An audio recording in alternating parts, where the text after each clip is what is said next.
I was sitting across from my ex-boyfriend when he said the words that changed everything. "Your sister told me you were engaged to someone else." We were at a coffee shop in downtown Portland. I'd run into Daniel after 3 years. 3 years since he'd broken up with me out of nowhere, saying he couldn't compete with someone else and that he wished me happiness. I'd been devastated, confused. I'd tried to explain there was no one else, but he wouldn't listen. He blocked my number, blocked me on social media, and disappeared from my life. Now here he was, coffee in hand, staring at me with a mixture of regret and confusion. "What are you talking about?" I asked carefully. "Your sister, Brianna? She called me about a month before I broke up with you, said you were secretly engaged to some guy from work, that you were just stringing me along until he proposed." The coffee shop noise faded to white noise.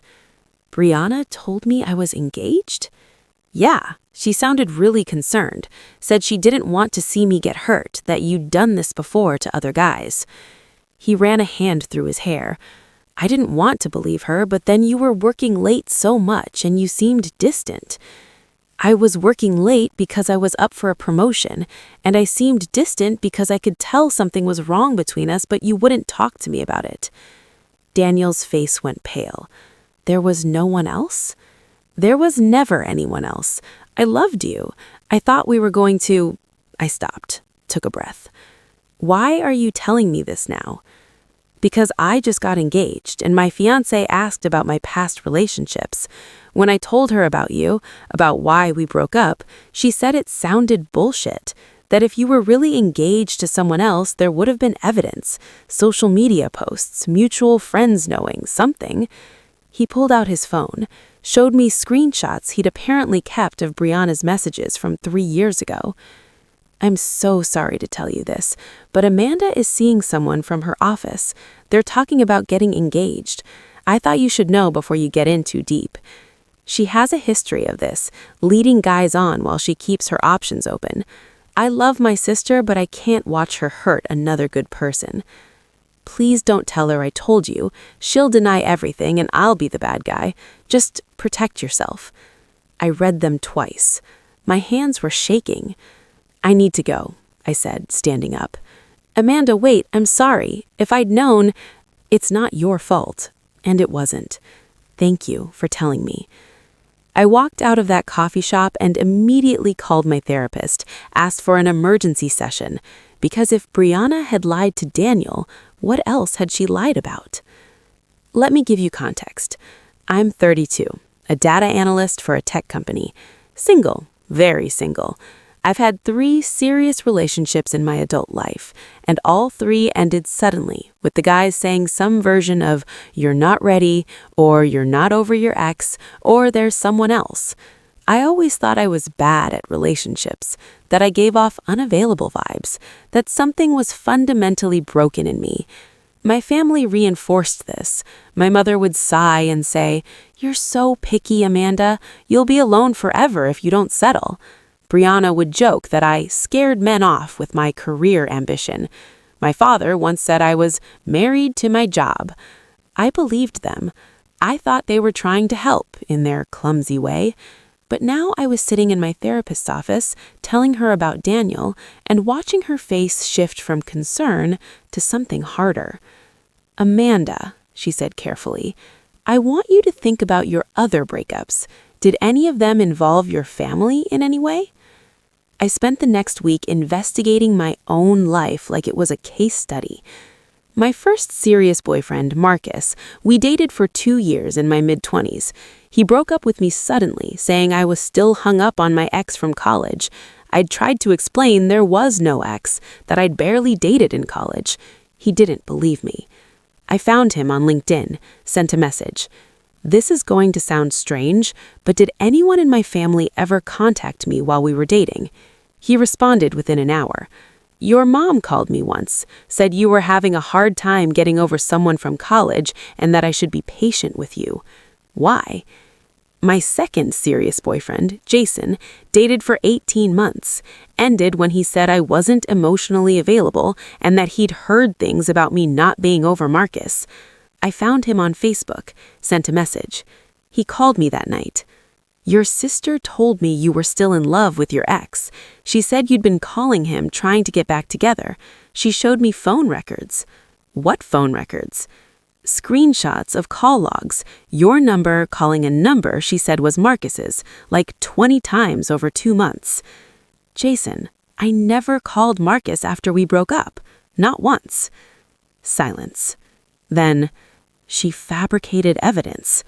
Apparently. He swore softly. Amanda, I'm so sorry. I should have asked you directly. It's not your fault. She's my sister. You trusted her. After I hung up, I sat in my apartment trying to process what I'd learned. Brianna had sabotaged my 3 relationships over 8 years with lies, fake evidence, and concern trolling. But why? I decided to dig deeper. If she'd sabotaged my relationships, what else had she interfered with? I started with my job history. 2 years ago, I'd been in the final interview stage for a director-level position at a major tech company. It was my dream job. The recruiter had told me I was the top candidate. Then suddenly, they went with someone else. The recruiter stopped returning my calls. I found her email and wrote, "This is going to sound strange, but I'm following up on a family matter. Did anyone contact you about me during my interview process 2 years ago?" She responded the next day. "Yes, actually. A woman who identified herself as your former supervisor called our HR department. She said you had performance issues and had been let go from a previous company for attendance problems. We verified you'd worked at that company, but the reference was so concerning we decided to go a different direction. I'm sorry, should I not have taken that call?" I never had attendance problems. I'd never been fired. And Brianna had never been my supervisor. But she had worked at the same company as me 5 years ago. She would have had enough information to sound credible. I pulled up my job applications for the last decade, started contacting HR departments. 3 companies confirmed they'd received concerning references from a woman claiming to be a former colleague or supervisor. The references mentioned performance issues, interpersonal conflicts, or reliability problems. None of it was true. But it had cost me at least 4 job opportunities, probably more. I confronted Brianna on a Saturday morning, showed up at her apartment unannounced. "We need to talk," I said when she opened the door. She smiled brightly. "Amanda, what a nice surprise. Come in." I didn't move. "Why did you tell Daniel I was engaged to someone else?" Her smile froze. "What?" "Daniel, my boyfriend from 3 years ago. You called him and told him I was secretly engaged. You also told Jason I was still in love with Marcus. And you told Marcus I was hung up on a college ex that doesn't exist." The color drained from her face. "I don't know what you're talking about. I have screenshots, phone records, messages from all 3 of them confirming what you said." I held up my phone. "Do you want to keep lying, or do you want to tell me why?" She stared at me. For a long moment, neither of us spoke. Then she stepped back and let me in. We sat in her living room. She didn't offer coffee, didn't make small talk. "Why?" I asked again. Brianna looked at her hands. When she finally spoke, her voice was quiet. "Because you were always better than me." "What?" "At everything. School, jobs, relationships. You were smarter, prettier, more successful.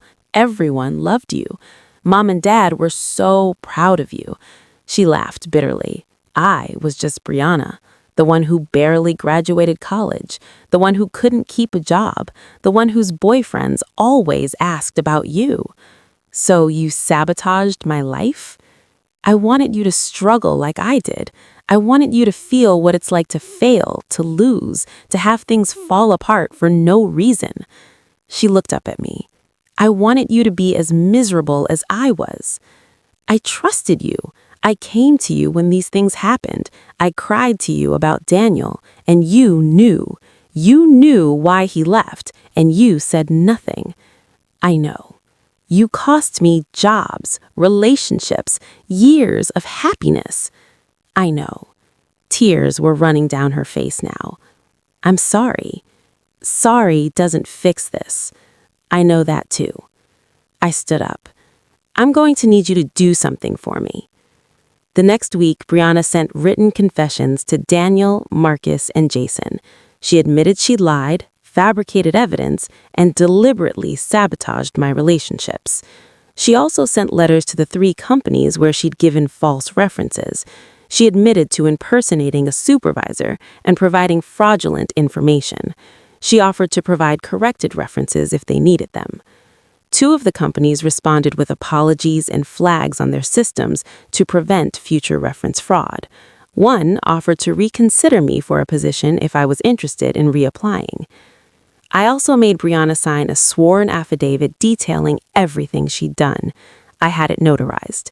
I kept 3 copies, one with my lawyer, one in a safe deposit box, one at home.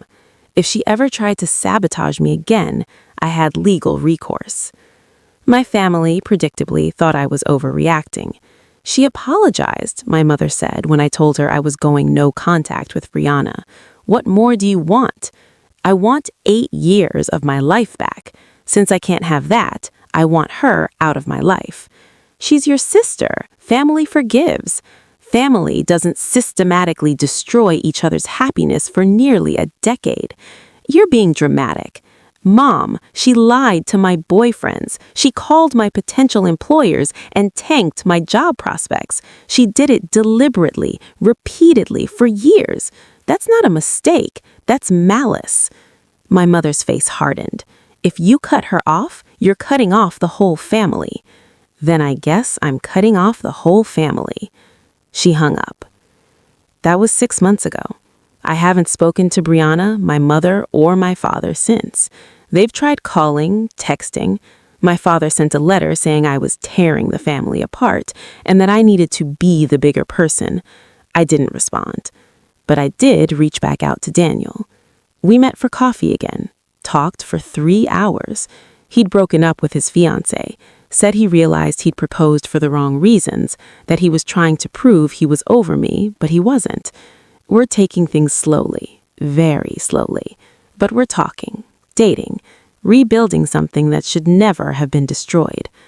Marcus sent me a thoughtful email apologizing for not believing me years ago. We're not getting back together, but we're friendly, civil.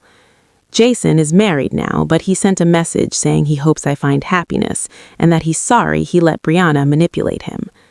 I also applied for that director position at the company that reconsidered me. I got the job. Started last month. It's everything I'd hoped it would be. My career is thriving. My relationship with Daniel is cautiously optimistic. I'm in therapy working through the betrayal. And I'm learning to trust my own judgment again, to stop second-guessing every relationship or opportunity that comes my way. Because here's what I finally understand. I wasn't bad at relationships. I wasn't unavailable or broken or sabotaging myself. Someone else was doing that for me. Someone I trusted. Someone I loved. And when I found out, I didn't forgive and forget. I didn't preserve the peace. I didn't stay quiet to keep the family together. I burned it all down. Because some betrayals don't deserve forgiveness. Some people don't deserve second chances. And some families aren't worth keeping. So here's my question for you. If you discovered a family member had been sabotaging your relationships and career for years, would you cut them off completely or try to rebuild trust?